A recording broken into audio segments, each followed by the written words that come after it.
नमस्कार, 99 न्यूज़ के national bulletin में आपका स्वागत है। मैं हूं आपके साथ शंकर कुमार।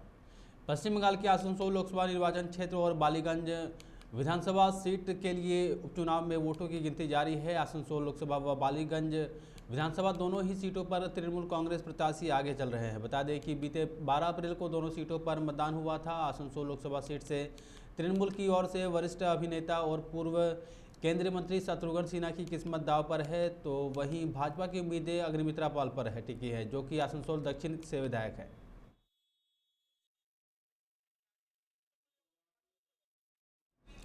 हनुमान जन्मोत्सव के मौके पर शनिवार को प्रधानमंत्री नरेंद्र मोदी ने गुरुवार के मोरबी में शनिवार की वीडियो कॉन्फ्रेंसिंग के जरिए हनुमान जी की 108 फीट ऊंची प्रतिमा का अनावरण किया है। प्रधानमंत्री कार्यालय के अनुसार हनुमान जी 4 धाम परियोजना के तहत देश के चारों दिशाओं में बनाई जा रही भगवान की प्रतिमाओं में से यह दूसरे नंबर की है।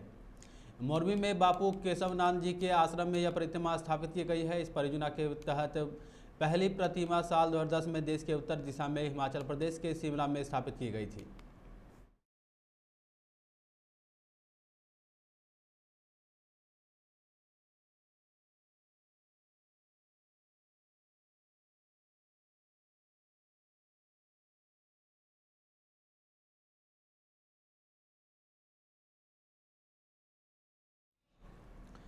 राजधानी दिल्ली में कोरोना के केस फिर से बढ़ने लगे हैं। इस बार कोरोना के मामलों में स्कूलों के सामने आ रहे हैं, जिसके चलते सरकार को फिर से पाबंदियां लगाने पर मजबूर होना पड़ रहा है। हालांकि दिल्ली के इंद्रप्रस्थ अपोलो अस्पताल में बाल रोग विशेषज्ञ डॉक्टर स्मिता मल्होत्रा ने सुझाव दिया है कि उन्होंने कहा कि कोरोना के केस मिलने के बाद स्कूलों को बंद करने की कोई आवश्यकता नहीं है, बल्कि इसके बजाय एहतियात उपाय करने चाहिए।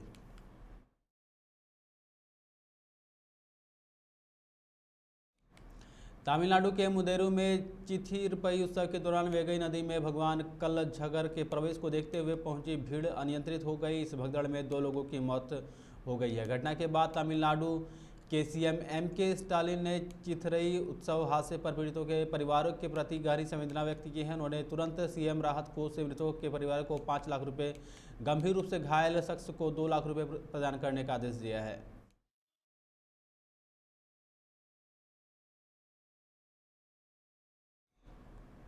उत्तराखंड प्रदेश भाजपा संगठन में बदलाव की सुगबुगाहट से पार्टी में हलचल होने लगी है। माना जा रहा है कि बदली परिस्थितियों में प्रदेश अध्यक्ष पद पर पार्टी की बदलाव कर सकती है। इसके अलावा मुख्यमंत्री के लिए विधानसभा सीट का चयन होना है, तो महिला मोर्चा के प्रदेश अध्यक्ष समेत कुछ अन्य पदों पर नई नियुक्ति भी की जानी है। इस कड़ी में भाजपा के प्रदेश प्रभारी दुष्यंत कुमार गौतम के शनिवार को देहरादून दौरे को महत्वपूर्ण माना जा रहा है।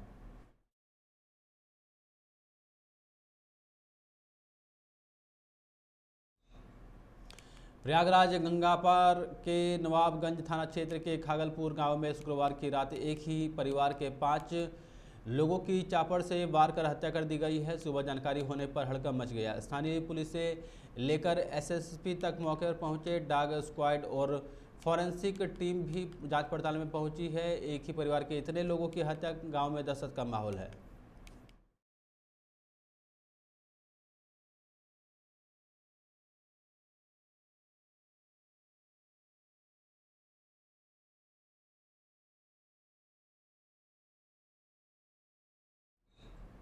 श्री अमरनाथ यात्रा की वार्षिक तीर्थ यात्रा से पहले केंद्रीय गृह सचिव अजय कुमार भल्ला ने श्रीनगर में एक उच्चस्तरीय बैठक में सुरक्षा प्रबंधों का जायजा लेते हुए आतंकियों के खिलाफ अभियान तेज करने के निर्देश दिए हैं। उन्होंने कहा कि यात्रा मार्ग और श्रद्धालुओं की सुरक्षा को सुनिश्चित करने के अलावा वादी में लोगों में डर पैदा करने की आतंकी साजिश को नाकाम बनाने के लिए सभी संबंधित एजेंसियां आपस में संवाद और समन्वय बना रखें।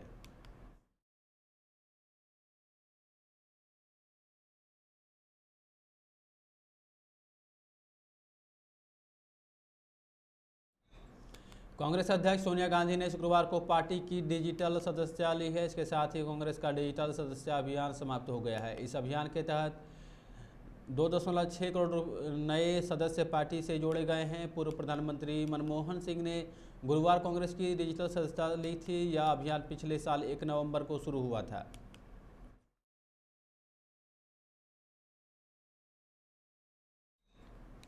कर्नाटक के मंत्री ईश्वरप्पा के भ्रष्टाचार मामले पर कर्नाटक कांग्रेस के प्रमुख डीके शिवकुमार ने मुख्यमंत्री बसवराज बोम्मई पर निशाना साधा है। मुख्यमंत्री बसवराज बोम्मई ने पुष्टि की है कि मंत्री के एस ईश्वरप्पा भ्रष्टाचार के आरोपों के बाद शुक्रवार को अपने मंत्री पद से इस्तीफा दे देंगे। इस पर कर्नाटक कांग्रेस प्रमुख DK शिव कुमार ने कहा कि विरोध उनके इस्तीफे के लिए नहीं बल्कि भ्रष्टाचार के खिलाफ है।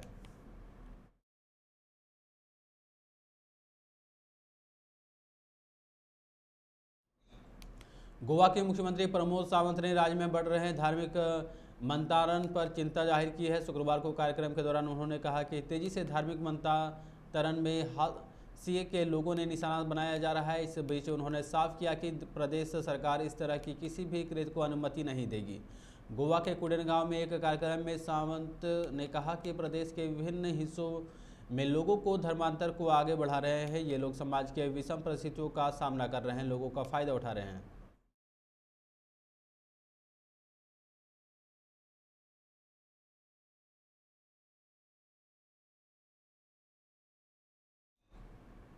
पाकिस्तान के नेशनल असेंबली की आज इस्लामाबाद में बैठक होने वाली है, जिसमें डिप्टी स्पीकर कासिम खान सूरी को हटाने और नए स्पीकर के चुनाव के एजेंडे पर वोटिंग होगी। बता दें कि सूरी के खिलाफ अविश्वास प्रस्ताव लाया गया है, जिस पर पहले 22 अप्रैल को वोटिंग होनी थी। बता दें कि PPP और PMLN ने 8 अप्रैल को उनके खिलाफ अविश्वास प्रस्ताव लाया था।